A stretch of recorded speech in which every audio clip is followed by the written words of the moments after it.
నమస్కారం అమరావతి న్యూస్ కి స్వాగతం. ఈనాటి వార్తా విశేషాలు. ప్రజల తలరాతుల్ని భావితరాల భవిష్యత్తును మార్చే డాక్యుమెంట్ ఆవిష్కరణ సరికొత్త చరిత్రకు నాంది అని సీఎం చంద్రబాబు తెలిపారు. రాష్ట్రంలో విధ్వంసం నాడు ఊహించిన దానికంటే ఎక్కువ జరిగిందని, నేడు పనిచేస్తుంటే తెలుస్తుందని చెప్పారు. పరిపాలన ప్రారంభించిన 6 నెలల్లోనే విజన్ డాక్యుమెంట్ రూపొందించి దేశానికి అంకితం చేశామంటే అది ప్రజల పట్ల తమకున్న బాధ్యత అని తెలిపారు. స్వర్ణాంధ్ర విజన్ 2047 రాష్ట్ర దశాదిశను మారుస్తుందని ముఖ్యమంత్రి చంద్రబాబు తెలిపారు. శుక్రవారం నాడు విజయవాడలోని ఇందిరాగాంధీ స్టేడియంలో స్వర్ణాంధ్ర విజన్ 2047 ని సీఎం ఆవిష్కరించడం జరిగింది. ఈ సందర్భంగా సీఎం మాట్లాడారు. ప్రజల తలరాతల్ని భావితరాల భవిష్యత్తును మార్చే డాక్యుమెంట్ ఆవిష్కరణ సరికొత్త చరిత్రకు నాంది అని తెలియజేశారు. పరిపాలన ప్రారంభించిన 6 నెలల్లోనే విజన్ డాక్యుమెంట్ రూపొందించి దేశానికి అంకితం చేశామంటే అది ప్రజల పట్ల తమకున్న బాధ్యతకై నిదర్శనమని చెప్పారు. తెలుగు జాతి ప్రపంచంలోని నెంబర్ 1 గా ఆంధ్రప్రదేశ్ దేశంలోనే అగ్రగామిగా నిలవాలని సంకల్పంతో ముందుకు వెళ్తున్నట్లు తెలిపారు. వర్గధామంగా తీర్చిదిద్దడం లక్ష్యంగా మన ముఖ్యమంత్రి వర్యులు రిలీజ్ చేసినటువంటి Swarnandhra at 2047 the official document. ladies and gentlemen, గట్టిగా మన చప్పట్లతోటి మన అభినందనలు తెలియజేద్దాం. గౌరవనీయులైన ముఖ్యమంత్రి గారు స్వర్ణాంధ్ర at 2047 విజన్ డాక్యుమెంట్ లో స్వహస్తాలతో తన సంతకాన్ని చేస్తున్నటువంటి క్షణాన్ని మనం వీక్షిస్తున్నాం. ఆంధ్రప్రదేశ్ కేవలం ఒక రాష్ట్రం మాత్రమే కాదు, ప్రగతికి, సాంప్రదాయాలకు మరియు దృఢ సంకల్పానికి ప్రతీక అంటూ మన కోసం, మన ప్రగతి కోసం చేస్తున్నటువంటి ఈ విజన్ మనందరం నిజంగా అదృష్టవంతులుగా భావించాలి. గట్టిగా చప్పట్లతోటి అభినందనలు మరియు శుభాశీసులు అందిద్దాం. ఈ మహత్తరమైన ఘట్టం ఆంధ్రప్రదేశ్ రాష్ట్ర చరిత్రలో సువర్ణాక్షరాలతో లిఖించదగ్గ రోజు. మంత్రివర్యులు శ్రీ నారా లోకేష్ గారు, డిప్యూటీ సీఎం గారు, అలాగే ఇతర మంత్రులు కూడా తమ నీటి భద్రత, వాటర్ సెక్యూరిటీ నేను ఎన్నోసార్లు చూశాను. కొంతమంది ఎగతాళి చేశారు ఒకప్పుడు. నేను ఇంకుడు గుంతలు అంటే ఇంకుడు గుంతల వల్ల లాభం అనే ఎగతాళి చేసిన వాళ్ళు కూడా ఉన్నారు. కానీ ఈరోజు మీరు చూస్తే చాలా గర్వంగా చెప్తున్నా, ఆనందంగా చెప్తున్నా, తెలుగుదేశం పార్టీ చేసిన కృషి వల్ల రాష్ట్రంలో నీళ్లు సమృద్ధిగా ఉండే పరిస్థితి వచ్చింది. ఈ సంవత్సరం భగవంతుడు కరుణించాడు. అన్ని రిజర్వాయర్లో నీళ్లు కూడా వచ్చాయి. ఈరోజు మీరు చూస్తే దగ్గర 750 టీఎంసీ నీళ్లు రాష్ట్రంలో అన్ని రిజర్వాయర్లో ఉన్నాయంటే అది తెలుగుదేశం పార్టీ ఆలోచించే విధానం అని చెప్పి కూడా నేను మీకు తెలియజేస్తున్నా. అన్ని రిజర్వాయర్లో నీళ్లు పెట్టాం. రాబోయే రోజుల్లో ఒకటి ఆలోచిస్తున్నాం. ఆంధ్రప్రదేశ్ రాష్ట్రానికి కొన్ని వనరులు ఉన్నాయి. గోదావరి, కృష్ణ, పెన్న, వంశధార నదులు ఉన్నాయి. కొన్ని నదులు ఎండిపోయే పరిస్థితికి వచ్చాయి. కానీ కొన్ని నదులు విపరీతమైన నీళ్లు వచ్చే పరిస్థితి వస్తుంది. గోదావరి మీరు చూస్తే దగ్గర 3000 నుంచి 4000 టీఎంసీ నీళ్లు సముద్రంలోకి పోతున్నాయి. అక్కడి నుంచి ఒక 500 టీఎంసీ నీళ్లు నదుల అనుసంధానం ద్వారా అన్ని జిల్లాలకు తీసుకుపోగలిగితే ఇంకా కరువు అనే మాట రాదు. అందుకే మీరు ఒకసారి చూసినప్పుడు 2014లో ఆ రోజు గోదావరి నుంచి కృష్ణా నదికి అనుసంధానం చేశాం పట్టసీమ ద్వారా. ఈరోజు ఈ ప్రభుత్వం మళ్ళీ ఆలోచిస్తున్నాం. ఎన్డీఏ ప్రభుత్వం గోదావరి నుంచి పెన్నా వరకు తీసుకుపోవాలని, అది కూడా బనక చెర్ల వరకు తీసుకుపోగలిగితే అది రాష్ట్రం మొత్తం బ్రహ్మాండంగా అభివృద్ధి అయ్యే పరిస్థితి వస్తుంది. అందుకని ఇంకొక పక్కన గోదావరి నుంచి నేరుగా వంశధారకు కూడా కనెక్ట్ చేయాలని చెప్పి ఆలోచిస్తున్నాం. ఇది కానీ జరిగితే రాష్ట్రంలో నీటి ఎద్దడి ఉండదు. దక్షిణ భారతదేశంలోనే నెంబర్ 1 రాష్ట్రంగా మనం తయారయ్యే పరిస్థితి వస్తుంది. దక్షిణ భారతదేశంలో మీరు ఒకసారి చూస్తే నీటి సమస్య ఎక్కువ ఉంది. అటు కర్ణాటక కానీ, తమిళనాడు కానీ నీటి కోసం యుద్ధాలు జరిగే పరిస్థితి వస్తున్నాయి. ఈ సమస్య పరిష్కారం కావాలంటే నదుల అనుసంధానమే ఏకైక మార్గం. అందుకే వాటర్ సెక్యూరిటీ కోసం ప్రాధాన్యత ఇస్తున్నాం. అదే విజన్లో పెట్టాం. ప్రతి ఒక్క ఇంటికి ట్యాప్ ద్వారా వాటర్ ఇవ్వాలని ఇప్పుడే మిత్రులు కూడా కొన్ని విషయాలు చెప్పినప్పుడు పంచాయతీ రాజ్ ద్వారా గ్రామీణ ప్రాంతాల్లో ఇంటింటికి నీళ్లు ఇవ్వడానికి జల్ జీవన్ మిషన్ ద్వారా ఇస్తున్నాం. గవర్నమెంట్ ఆఫ్ ఇండియా కూడా కొంత డబ్బులు ఇస్తున్నారు. రెండు కలిపి ప్రతి ఒక్క ఇంటికి ట్యాప్ వాటర్ ఇవ్వాలని అమృత్ కార్యక్రమం ద్వారా పట్టణ ప్రాంతాల్లో ఇంటింటికి ట్యాప్ వాటర్ ఇవ్వాలని చెప్పి ఆలోచిస్తున్నాం. ఇది కాకుండా రైతు సాధికారిత, రైతును రాజు చేయాలనే తెలుగుదేశం పార్టీ సంకల్పం, ఎన్డీఏ సంకల్పం. నా ముక్కుసూటితనం వలన రాష్ట్రానికి మంచి జరగాలి అని అన్నారు. ప్రజల జీవితాలు బాగుపడాలంటే సరైన సారథ్యం వహించే మహానాయకుడు సీఎం చంద్రబాబు అని ఉప ముఖ్యమంత్రి పవన్ కళ్యాణ్ తెలిపారు. విజన్ స్వర్ణాంధ్ర డాక్యుమెంట్ కోట్లాది మంది కలలకి సాకారం చేసే మహాసంకల్పమని చెప్పారు. ముఖ్యమంత్రి చంద్రబాబు నాయుడిని మరొకసారి పొగడ్తలతో ముంచెత్తారు deputy CM Pawan Kalyan. Swarnandhra vision 2047 ఆవిష్కరణ వేదికగా సీఎంపై పవన్ కళ్యాణ్ ప్రశంసల వర్షం కురిపించారు. సీఎం దగ్గర పనిచేయడం ఎంతో గర్వంగా ఉందని చెప్పారు. సైబరాబాద్ రూపకర్త, శిల్పి, చీఫ్ ఆర్కిటెక్ట్ చంద్రబాబేనని పవన్ కళ్యాణ్ కొనియాడారు. విజయవాడలోని ఇందిరాగాంధీ స్టేడియంలో స్వర్ణాంధ్ర విజన్ 2047 ఆవిష్కరణ కార్యక్రమంలో పవన్ మాట్లాడారు. నా ముక్కుసూటితనం వలన రాష్ట్రానికి మంచి జరగాలని అన్నారు. ప్రజల జీవితాలు బాగుపడాలంటే సరైన సారథ్యం వహించే మహానాయకుడు సీఎం చంద్రబాబు అని ఉప ముఖ్యమంత్రి తెలిపారు.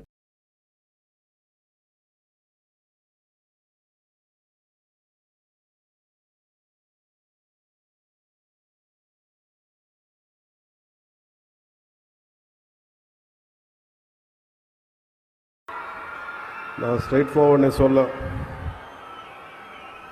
నా ముక్కుసూటితనం వల్ల రాష్ట్రానికి మంచి జరగాలని కోరుకుంటాను. ఈ సందర్భంగా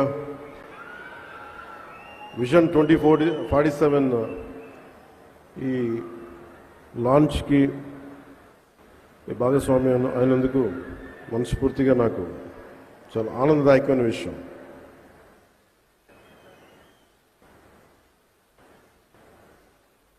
టీన్స్లో ఉన్నప్పుడు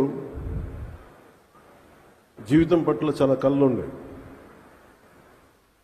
చాలా నేర్చుకోవాలి, చాలా సాధించాలి అని రకరకాల సెల్ఫ్ హెల్ప్ బుక్స్ చదువుతున్నప్పుడు ఏదో ఒక బుక్లో ఎక్కడో చదివాను, what is your mission statement and right your mission statement. ఇక్కడి నుంచి ఒక 10 సంవత్సరాల తర్వాత, ఒక 20 సంవత్సరాల తర్వాత నువ్వు ఎలా ఉండాలి అని ఆ మిషన్ స్టేట్మెంట్ రాసుకున్నప్పుడు చాలా హాస్యాస్పదంగా ఉంటుంది. నేను చాలా పెద్ద నటుడిని అవ్వాలనో, లేదంటే ఒక సైంటిస్ట్ని అవ్వాలనో, ఒక అత్యంత అద్భుతమైన ఒక పారిశ్రామికవేత్తగా అవ్వాలనో, గొప్ప డాక్టర్గా అవ్వాలనో, ఒక మానవతావాదిగా అవ్వాలనో మనం రాసుకున్నప్పుడు చాలా హాస్యాస్పదంగా ఉంటాయి. కానీ ఇవి దిక్సూచి, మనం ఏ డైరెక్షన్లో వెళ్ళాలి, ఏ వైపు వెళ్ళాలనేది మనకు చాలా క్లియర్ కట్గా అవసరం. అది వ్యక్తిగా కావచ్చు, సమాజానికైనా కావచ్చు. నారా చంద్రబాబు నాయుడు గారు 90s నేను హైదరాబాద్కి షిఫ్ట్ అయినప్పుడు, ఆయన ముఖ్యమంత్రిగా అయ్యి కొన్ని సంవత్సరాలు అయిన తర్వాత రోడ్ల మీద వెళ్తున్నప్పుడల్లా మాకు 2020 విజన్ స్టేట్మెంట్ అనేది ఎప్పుడు ఉండేది. ఆ తర్వాత కొద్ది కాలం తర్వాత హైటెక్ సిటీ అని ఒక బిల్డింగ్ కట్టారు. నేను డాక్యుమెంట్ కొంత చదివాను, కొంత నాకు నా స్థాయికి అది అర్థం కాలేదు. నేను నా ప్రపంచంలో ఉన్నాను, బయట ప్రపంచం నాకు ఇంకా తెలియదు. కానీ ఆయన తన కోసం కలలు కనలేదు, తెలంగాణ, ఆంధ్రప్రదేశ్, ఉమ్మడి ఆంధ్రప్రదేశ్ కోసం కలలు కన్న ఒక మహానాయకుడు. ఆ రోజు కలలు కన్నప్పుడు చాలామందికి అర్థం కాదు. ఇక్కడున్న వ్యక్తుల్లో, చిన్నపిల్లల్లో కానీ ఎవరో ఒకళ్ళు ఒక 2047కి నేను ఇది అవుతానంటే ఈరోజు హాస్యాస్పదంగా ఉండొచ్చు. మనకి కాలానికి ముందుకెళ్ళి చూస్తే ఆ సాధించిన తర్వాత అప్పుడు ఈరోజు నీ మిషన్ స్టేట్మెంట్ విలువ అర్థమవుతుంది. అలాగా 2020 విజన్ స్టేట్మెంట్ ఇచ్చినప్పుడు అదే మాదాపూర్లో మంత్రి నారా లోకేష్ చేపట్టిన ప్రజా దర్బార్లో ప్రజల విన్నపాలు వెల్లివిరిశాయి. సమస్యలు పరిష్కరిస్తానని మంత్రి హామీ ఇచ్చారు. వేధింపుల కేసులో కుమారుడి ఆత్మహత్యకు కారణమైన వైసీపీ నేతలపై చర్యలు తీసుకోవాలని మంత్రి లోకేష్ అధికారులకు ఆదేశాలు జారీ చేశారు. పెన్షన్ మంజూరు చేయాలని, ఉద్యోగ ఉపాధి అవకాశం కల్పించాలని, వైద్య సాయం అందజేయాలని, కబ్జాదారుల నుంచి తమ భూముల్ని కాపాడాలంటూ విద్య, ఐటీ శాఖల మంత్రి నారా లోకేష్ ను కలిసి ప్రజలు విజ్ఞప్తి చేశారు. ఉండవల్లిలోని నివాసంలో 51వ రోజు మంత్రి నారా లోకేష్ ప్రజా దర్బారికి రాష్ట్ర వ్యాప్తంగా ప్రజలు తరలి వచ్చారు. మంత్రి లోకేష్ ను స్వయంగా కలిసి తమ సమస్యలను విన్నవించారు. ప్రతి ఒక్కరి విజ్ఞప్తిని పరిశీలించిన మంత్రి సమస్యల పరిష్కారానికి కృషి చేస్తానని హామీ ఇచ్చారు.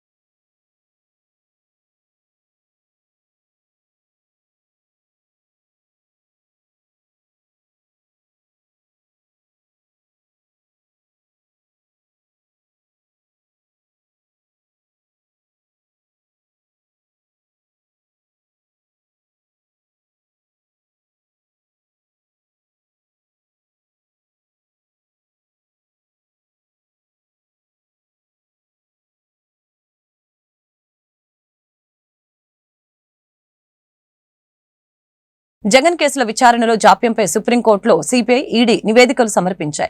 కేసుల జాప్యానికి గల కారణాలను అఫిడవిట్ లో సిపిఐ వివరించింది. సిపిఐ, ఈడీ ఇచ్చిన నివేదికల్ని పరిశీలించిన తర్వాతే తీర్పిస్తామని జస్టిస్ అభయ్ ఓకా, పంకజ్ మిట్టల్ ధర్మాసనం తెలిపింది. తదుపరి విచారణ జనవరి 10కి సుప్రీం ధర్మాసనం వాయిదా వేసింది. మాజీ ముఖ్యమంత్రి వైఎస్ జగన్మోహన్ రెడ్డి అక్రమాస్తులు బెయిల్ రద్దుపై సుప్రీంకోర్టులో శుక్రవారం విచారణ జరిగింది. కేసుల జాప్యానికి గల కారణాలు అఫిడవిట్ లో సిపిఐ వివరించింది. సిపిఐ, ఈడీ ఇచ్చిన నివేదికల్ని పరిశీలించిన తర్వాత తీర్పిస్తామని జస్టిస్ అభయ్ ఓకా, పంకజ్ మిట్టాల ధర్మాసనం తెలిపింది. తదుపరి విచారణను జనవరి 10కి సుప్రీంకోర్టు ధర్మాసనం వాయిదా వేసింది. అతిపెద్ద బంగారు వజ్రాభరణాల వ్యాపార సంస్థలో ఒకటైన Malabar Gold and Diamonds jewellery mind diamond షోని ప్రారంభించింది. గుంటూరు నగరం లక్ష్మీపురం మెయిన్ రోడ్లోని Malabar Gold and Diamonds jewellery showroom లో నిర్వహించిన మైండ్ డైమండ్ షోకి ముఖ్య అతిథిగా Adhunika multi speciality hospitals managing partner doctor Shilpa Sindhura Kadiyala, Peddi Ramanarao హాజరయ్యారు. ఈ సందర్భంగా వారు మాట్లాడారు. బంగారు వజ్రాభరణాల రంగంలో Malabar Gold and Diamonds jewellery అందిస్తున్న సేవలు అద్భుతమని కొనియాడారు. అద్భుతమైన వెరైటీలు, అత్యాధునిక డిజైన్లతో కూడిన బంగారు వజ్రాభరణాలని అందిస్తున్న Malabar Gold and Diamonds jewellery వ్యాపార రంగంలో మరింత ఉన్నత శిఖరాన్ని అధిరోహించాలని వారు ఆకాంక్షించారు. మార్కెటింగ్ మేనేజర్ గోపి కిరణ్ మాట్లాడుతూ మైండ్ డైమండ్ షోలో భాగంగా వజ్రాభరణాల కొనుగోలుపై వజ్రాల విలువలో 25% వరకు తగ్గింపు మరియు పాత వజ్రాభరణాల ఎక్స్చేంజ్ పై 100% విలువను అందిస్తున్నట్లు తెలిపారు. వినియోగదారులు కొనుగోలు చేయాలనుకుంటున్న బంగారు విలువలో 10% ముందుగా చెల్లించి అడ్వాన్స్ బుకింగ్ సదుపాయాన్ని పొందవచ్చని అన్నారు. ఈ ఆఫర్ ద్వారా నగలు కొనుగోలు చేసిన వారు బుక్ చేసిన రోజు ధర లేదా కొనుగోలు చేసిన రోజు ధరలలో ఏ ధర తక్కువగా ఉంటే ఆ ధర ప్రకారమే బంగారు వజ్రాభరణాలని అందించడం జరుగుతుందని గుంటూరు నగర మరియు పరిసర ప్రాంత వాసులు ఈ అవకాశాన్ని సద్వినియోగపరచుకోవాలని కోరారు. హలో అండి, ఈరోజు ఇక్కడ మనకి mind diamond show at Malabar Gold and diamond showroom Guntur దగ్గర స్టార్ట్ చేశామండి. ఇవాళ డిసెంబర్ 13th నుంచి 17th వరకు ఈ షోరూంలో ఎగ్జిబిషన్ జరుగుతుంది అండి. ఇక్కడ రకరకాల డైమండ్ జ్యువెలరీ ఎంతో అంటే కళ్ళు జిగేలుమనేలాగా అద్భుతంగా ప్రదర్శన చేస్తున్నారండి. యాక్చువల్గా ఇప్పుడు నేను వేసుకుంది కూడా all 3-piece set diamond jewellery అండి విత్ మ్యాచింగ్ ఇయర్ రింగ్స్. అంతా బ్రైడల్ సెట్స్ కానీ అన్ని రకాలుగా కూడా ఉన్నాయండి. అంతేకాకుండా లైట్ వెయిట్ జ్యువెలరీ, కొంచెం చిన్నపిల్లలకి లైక్ డైమండ్స్ చిన్నవి ఆ టైప్ ఆఫ్ జ్యువెలరీ, అండ్ జెంట్స్కి కానీ ఇయర్ రింగ్స్ కానీ లైక్ జెంట్స్కి రింగ్స్ కానీ, లేడీస్కి హెవీ ఇయర్ రింగ్స్, బాజు బంద్ అన్ని టైప్స్ ఆఫ్ డైమండ్ జ్యువెలరీ ఇక్కడ ఎగ్జిబిట్ చేయబడ్డాయండి. సో ఈ అవకాశాన్ని అందరూ గుంటూరులో ఉన్న ప్రతి ఒక్క కస్టమర్స్ కానీ, విజయవాడ కానీ సరౌండింగ్ ఏరియాస్లో వాళ్ళు వచ్చి ఒక్కసారి ఈ డైమండ్ షోని వీక్షించవలసిందిగా కోరుతున్నాను. అండ్ ఇక్కడ వీళ్ళు పెట్టిన ఆఫర్ లైక్ ఇప్పుడు తీసుకునే జ్యువెలరీలో 25% డిస్కౌంట్ ఆన్ డైమండ్ జ్యువెలరీ ఇచ్చారు. At the same time like మనం బైబ్యాక్ ఓల్డ్ డైమండ్ జ్యువెలరీ కనుక ఉంటే ఎక్స్చేంజ్లో 100% బైబ్యాక్ ఇస్తున్నారండి ఆన్ డైమండ్ జ్యువెలరీ. ఇది వెరీ రేర్ బికాజ్ మిగిలిన షోరూమ్స్లో డైమండ్స్కి 100% బైబ్యాక్ అనేది త్వరగా జరగదు, ఓన్లీ గోల్డ్కే ఉంటుంది. ఇక్కడ మనకి మలబార్ వాళ్ళు ఈ యొక్క ఎగ్జిబిషన్ యొక్క దీని అవకాశంగా ఇలా బైబ్యాక్ 100% ఇస్తున్నారు.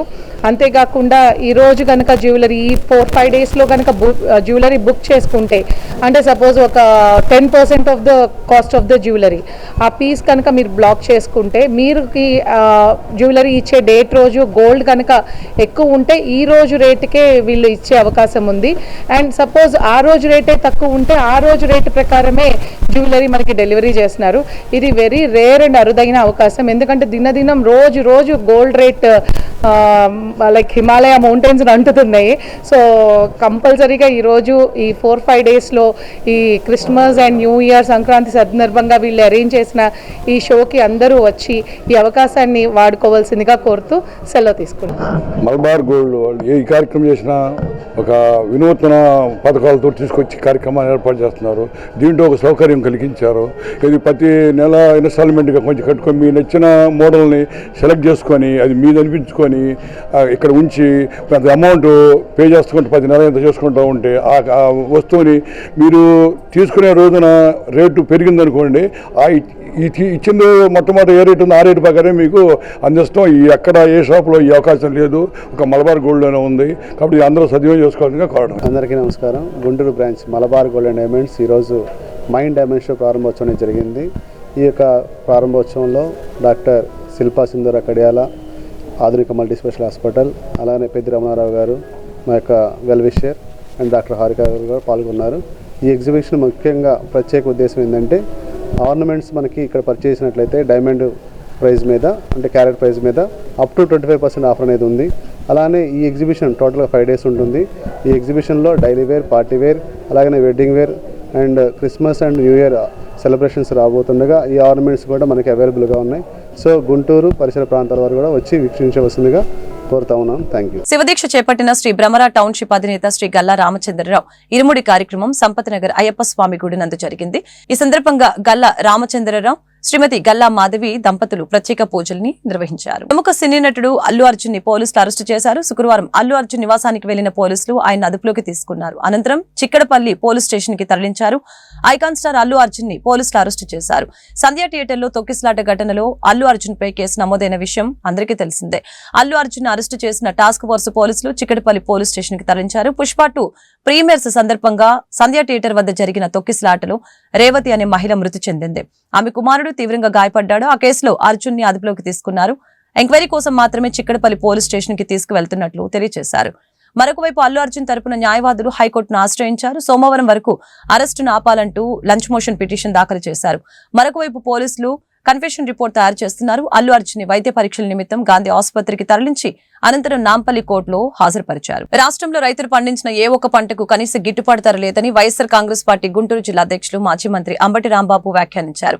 కూటమి ప్రభుత్వం రైతులను ఆదుకోవాలని డిమాండ్ చేస్తూ వైఎస్ఆర్ కాంగ్రెస్ పార్టీ అధ్యక్షులు మాజీ ముఖ్యమంత్రి వైఎస్ జగన్మోహన్ రెడ్డి ఇచ్చిన పిలుపులో భాగంగా శుక్రవారం ఉదయం నగరంలోని జిల్లా కలెక్టర్ కార్యాలయం ఎదుట నిరసన దీక్ష ఏర్పాటు చేసి అనంతరం జిల్లా కలెక్టర్ కార్యాలయంలో జిల్లా కలెక్టర్ అందుబాటులో లేకపోవడంతో డిఆర్ఓను కలిసి వినతి పత్రం అందజేశారు. ఈ సందర్భంగా కార్యక్రమాన్ని ఉద్దేశించి మాజీ మంత్రి అంబటి రాంబాబు మాట్లాడారు. పండించిన ధాన్యానికి గిట్టుబాటు ధర లేక రైతులు పొలంలోనే దళారులకి ధాన్యాన్ని అమ్ముకుంటున్నారని తెలియజేశారు. గత వైసీపీ పాలనలో రైతులు సుభిక్షంగా ఉన్నారని చెప్పారు.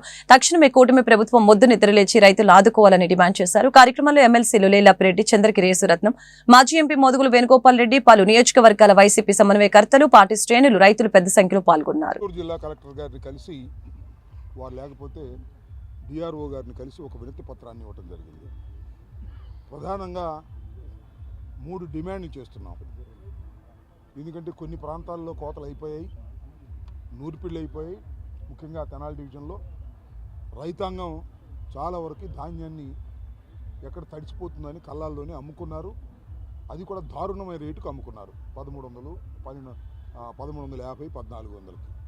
ఎక్కడా కూడా ఈవెన్ 1% కూడా మద్దతు ధర ఇచ్చి కొన్నటువంటి పాపాన ఈ ప్రభుత్వం పోలేదు. కనీసం ఇంకా మిగిలినటువంటి ధాన్యాన్నైనా సరే మీరు మద్దతు ధర ఇచ్చి కొనాలని మేము డిమాండ్ చేస్తున్నాం. ఇది పోతే ఇక ఈ పల్నాడు ప్రాంతంలో ఇంకా కోతలు ఇంకా బాగా లేతగా వేశారు.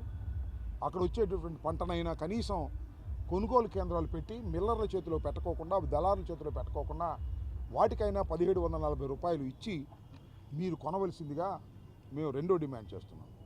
మూడో డిమాండ్ ఏంటంటే చంద్రబాబు నాయుడు గారు రైతు భరోసా తీసేసి అన్నదాత సుఖీభవ అని పెట్టి 20,000 రూపాయలు ఇస్తాను అని చెప్పారు. దాని వరకు ఇంతవరకు లేదు. తక్షణమే 20,000 రూపాయలు రైతులకు ఇవ్వాలని ఈ సందర్భంగా మేము డిమాండ్ చేస్తున్నాం. దాంతోపాటు ఆరుదడి పంటలైనటువంటి ఏదైతే శనగ లేదు కంది ఇలాంటి విత్తనాలన్నీ కూడా సబ్సిడీ రేటుతో జగన్మోహన్ రెడ్డి గారి ప్రభుత్వం ఉన్నప్పుడు ఇచ్చేవాళ్ళం. అవి కూడా తక్షణమే ఇవ్వాలని ఇలాంటి డిమాండ్స్ అన్నింటినీ కూడా మేము ఈ ప్రభుత్వాన్ని చేస్తున్నాం. ఇప్పటికైనా ఈ ప్రభుత్వం గుర్తించి ఆ డిమాండ్ను పరిష్కరించి రైతుల యొక్క మనస్సును శాంతింపజేసే విధంగా చేయాలని, అలా చేయకపోతే రైతు వ్యతిరేక ప్రభుత్వం అనేది మరొకసారి దృఢమవుతుందని ఈ సందర్భంగా తెలియపరుస్తాం. ఈ వార్తలు ఇంతటితో సమాప్తం. మరొక బులెటిన్లో మళ్ళీ కలుద్దాం. నమస్కారం.